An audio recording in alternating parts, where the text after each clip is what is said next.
From the Celestial Observation Deck, filing cabinet number 47,893. Note: emergency case escalation. Subject has barricaded himself in bathroom. Houseplants have learned to use doorknobs. I need a vacation.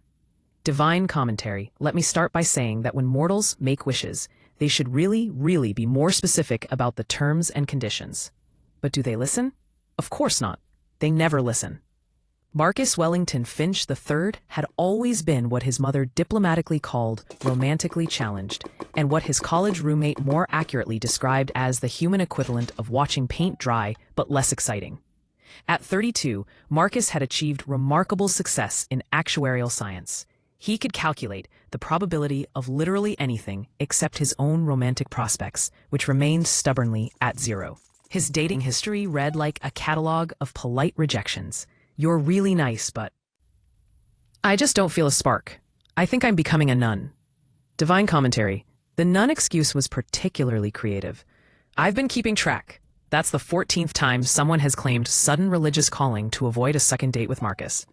I'm starting to think convents should send him thank you cards for boosting their membership. It was a Tuesday evening when Marcus finally reached his breaking point. He'd just returned from another disastrous coffee date where his carefully prepared conversation topics, "Did you know actuaries have the third lowest divorce rate among professionals?" had somehow failed to enchant Rebecca from HR. Peed. "This is ridiculous," he announced to his studio apartment, which was decorated in what could generously be called beige minimalism, and less generously called the aesthetic of someone who's given up on life. The only splash of color in his apartment came from his unexpected collection of houseplants, 17 of them, ranging from a massive fiddle leaf fig named Fernando to a tiny succulent called Steve.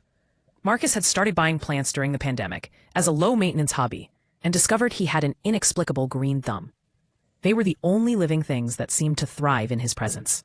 Divine commentary. Oh, the foreshadowing. It's so thick I could use it as a blanket. But does Marcus notice? Of course not. He's too busy having an existential crisis to pay attention to cosmic irony. For Sarah, I just want someone to find me irresistible, Marcus said, addressing Fernando the fiddle leaf fig, who swayed gently in the evening breeze from the open window. Is that too much to ask? Just once, I'd like to walk into a room and have people actually want to be around me.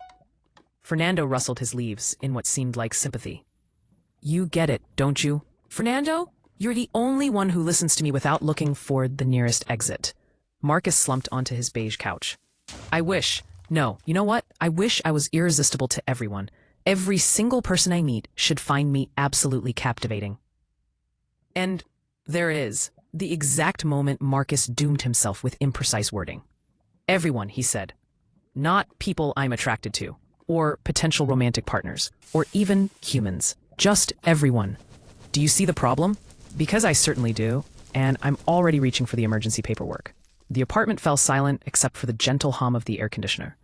Marcus waited, as if expecting a booming voice from the heavens or a flash of lightning.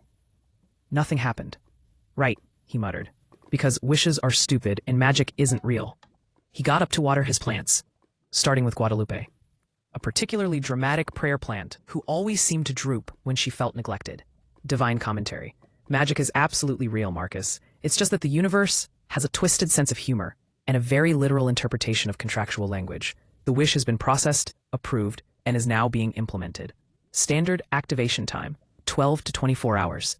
Marcus woke up feeling different. Not physically different. He still looked like a human scarecrow who'd been dressed by someone with a grudge against fashion.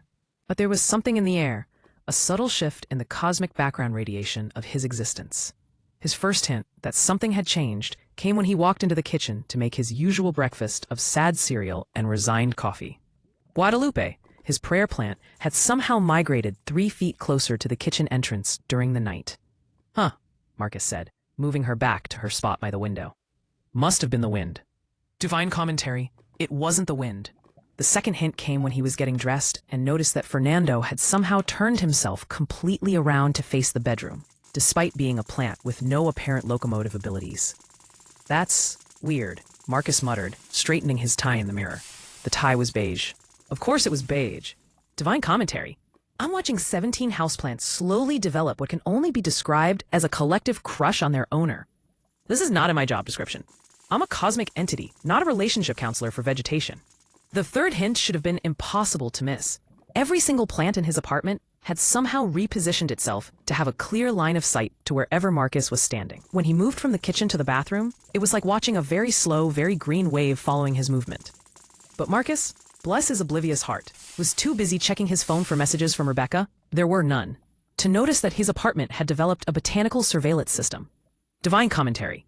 Sometimes I think humans deserve whatever cosmic joke gets played on them. Marcus's first day at the office went surprisingly well. His coworkers, who usually treated him with the enthusiastic warmth typically reserved for tax audits, suddenly seemed fascinated by his every word. Marcus called Jennifer from accounting, practically sprinting across the lobby to catch up with him. I was just thinking about you. You were? Marcus blinked in confusion. Yes. I was wondering if you'd like to get lunch today, and maybe dinner, and possibly breakfast tomorrow. Jennifer's eyes had taken on an intensity that would have been romantic if it weren't so unsettling. Divine commentary, the irresistibility is working perfectly. Too perfectly. Jennifer hasn't blinked in 47 seconds and is starting to sweat. This is already getting out of hand. That's, very nice of you, Jennifer, but I usually eat lunch alone while reading actuarial journals. I love actuarial journals, Jennifer exclaimed with the fervor of someone who just discovered the secret to eternal youth. They're so numerical. By the end of the day, Marcus had received 17 lunch invitations, 3 dinner requests, and 1 marriage proposal from the security guard. He was starting to suspect something unusual was happening, but couldn't quite put his finger on what. Strong divine commentary. The man has gone from 0 romantic prospects to being stalked by half his office building, and he thinks it's unusual. I've seen dense materials, but Marcus is approaching neutron star levels of obliviousness. Strong. He arrived home to find his apartment in chaos.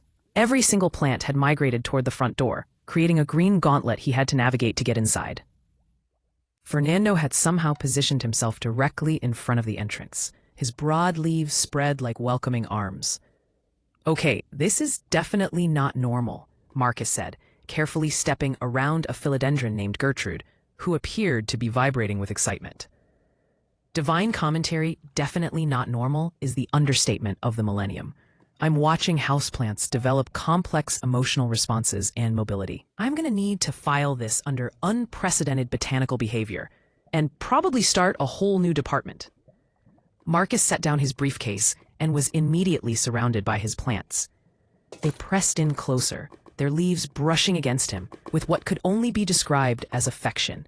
Steve the succulent had somehow climbed onto the coffee table to be at eye level, his tiny green body practically glowing with adoration. This is impossible, Marcus said, backing toward the bathroom. Plants don't move. Plants don't feel emotions. Plants definitely don't develop crushes on their owners. P. Actually, Marcus, when you wish to be irresistible to everyone, the universe interprets everyone to include all living things. Plants are living. Ergo, plants now find you irresistible. It's simple cosmic logic, really. Actually, Marcus, when you wish to be irresistible to everyone, the universe interprets everyone to include all living things. Plants are living. Ergo, plants now find you irresistible. It's simple cosmic logic, really. Marcus had barricaded himself in the bathroom, which was the only room in his apartment without plants. He'd been living on toothpaste and tap water for 6 hours, and the situation outside was deteriorating rapidly. The plants had learned to work together.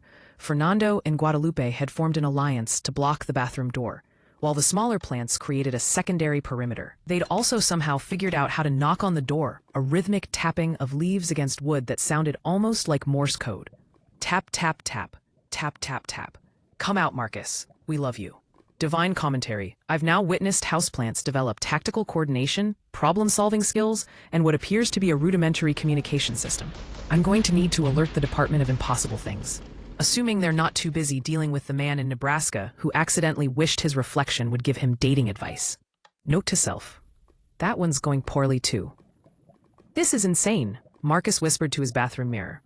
I wish to be irresistible to everyone, and now my plants are holding me hostage. His phone buzzed, a text from Jennifer at work.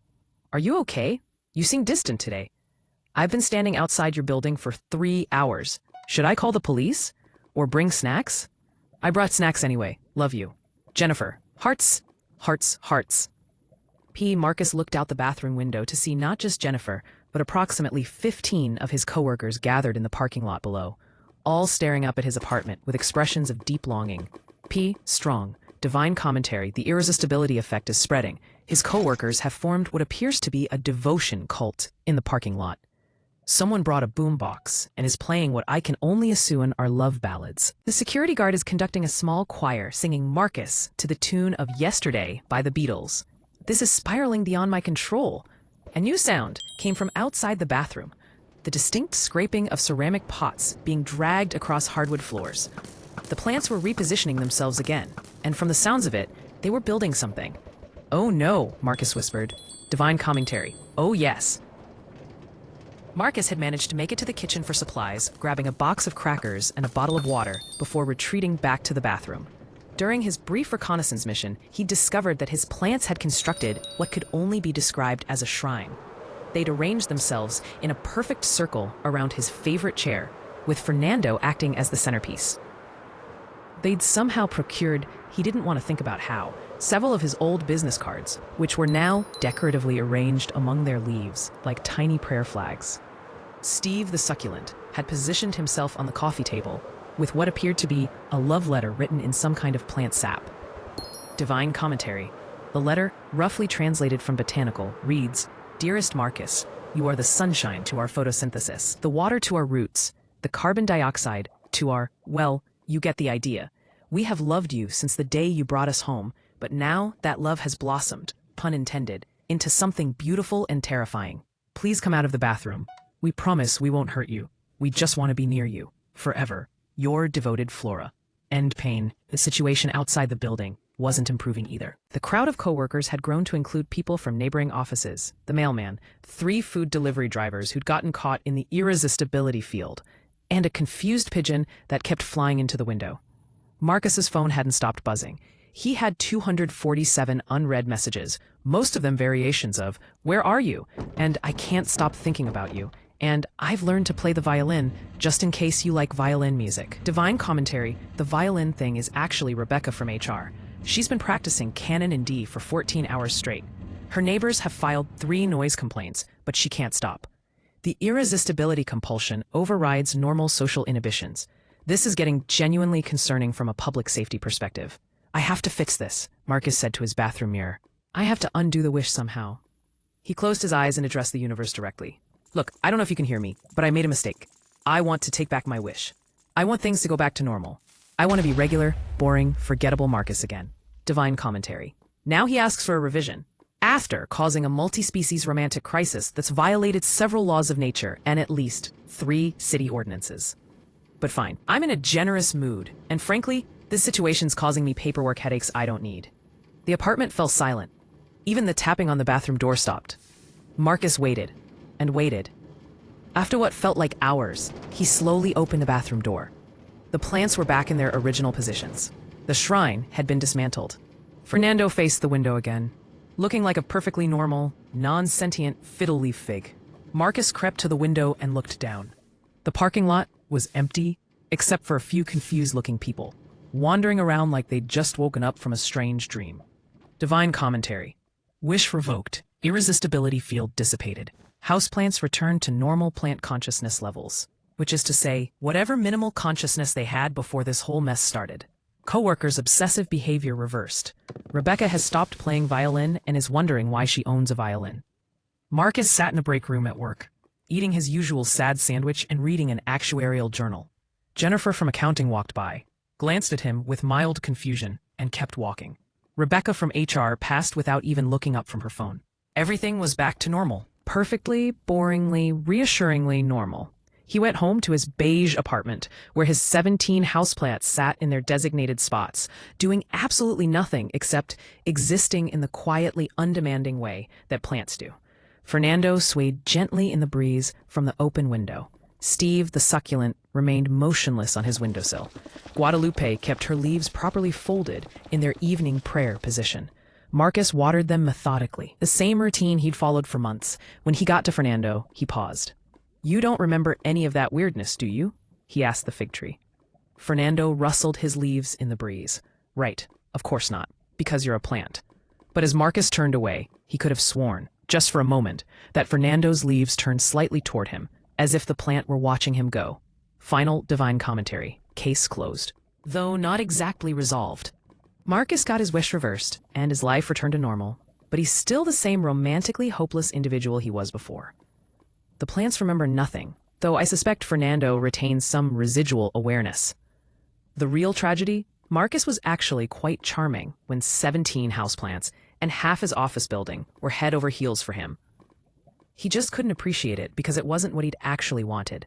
Moral of the story, be careful what you wish for, be specific about your terms and conditions, and maybe consider that being irresistible to everyone includes categories of everyone you definitely don't want attracted to you.